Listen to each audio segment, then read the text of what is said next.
Semangat pagi. Pernah mendengar kisah Dayat, seorang ASN difabel yang bertugas di Kerawang. Banyak saudara, teman-teman tidak menyangka bahwa ia bisa menjadi ASN. Bahkan sebelum itu, ia pernah merasa tidak percaya diri untuk bisa memakai seragam Pemkab tersebut. Jauh sebelum memakai seragam ASN, pasca lulus kuliah tahun 2017, Dayat bekerja sebagai tukang servis komputer di Bandung. Dengan kekurangan fisiknya, ia tidak merasa minder berhadapan dengan banyak konsumen, bahkan ia merasa sama dengan lainnya. Meski fisiknya seperti ini, ia merasa sama dengan orang normal lainnya. 2 tahun kemudian, pada tahun 2019, ia mencoba tes dan lulus. Alhamdulillah, ia lolos sebagai satu-satunya ASN disabilitas di Karawang dan bertugas di BKP SDM bagian pelayanan. Pada awalnya tentu ia merasa malu. Tetapi satu hal yang istimewa, catat baik-baik, rekan-rekan sekelilingnya di lingkungan mendukung Dayat dan tidak membeda-bedakan kondisi lainnya. Luar biasa, keharmonisan tanpa sebuah tuntutan persyaratan. Sesungguhnya kekurangan fisiknya itu tidak dilihat sebagai kekurangan oleh teman-temannya, melainkan kelebihan bagi diri Dayat.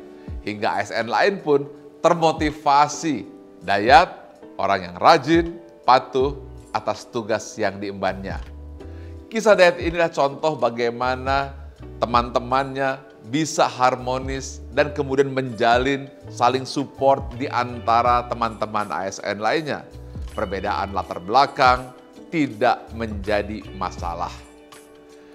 Dalam proses komunikasi tempat kerja, banyak yang berjalan tidak efektif berakibat pada ketidakharmonisan dalam bekerja yang ujungnya berdampak kepada pelayanan. Berikut ini dampak yang mungkin sering Anda temui akibat tidak harmonis. Pertama, sering menimbulkan kesalahpahaman karena ketidakharmonisan. Kemudian yang kedua, salah informasi. 3, memicu konflik dan perselisihan. Anda suka dengar ini bukan? Keempat, merenggangkan hubungan sosial, bahkan sesama ASN.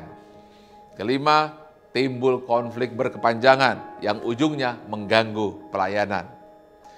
Ada beberapa faktor yang mempengaruhi hubungan antar karyawan. Yang pertama adalah komunikasi. 2, kepercayaan. 3, etika. 4, keadilan. 5, empati. 6, hati-hati, persepsi dan keyakinan. Pelajari semboyan negara Indonesia, yakni Bhinneka Tunggal Ika, yang berarti berbeda-beda namun tetap satu. Seorang ASN harus dapat menghargai setiap perbedaan dan latar belakang orang lain. Penting bagi setiap ASN untuk dapat menciptakan dan membangun lingkungan kerja yang kondusif, karena dengan kenyamanan lingkungan kerja, ASN diyakini dapat lebih produktif dalam memberikan pelayanan. Berikut 3 panduan perilaku harmonis. 1, menghargai orang apapun latar belakangnya. 2, suka menolong orang lain.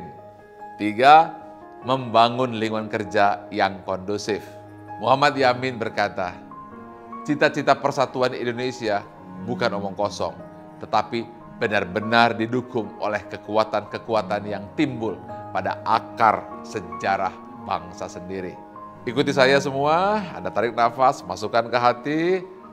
Kami saling peduli dan menghargai perbedaan.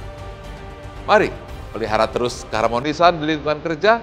Salam ASN berakhlak.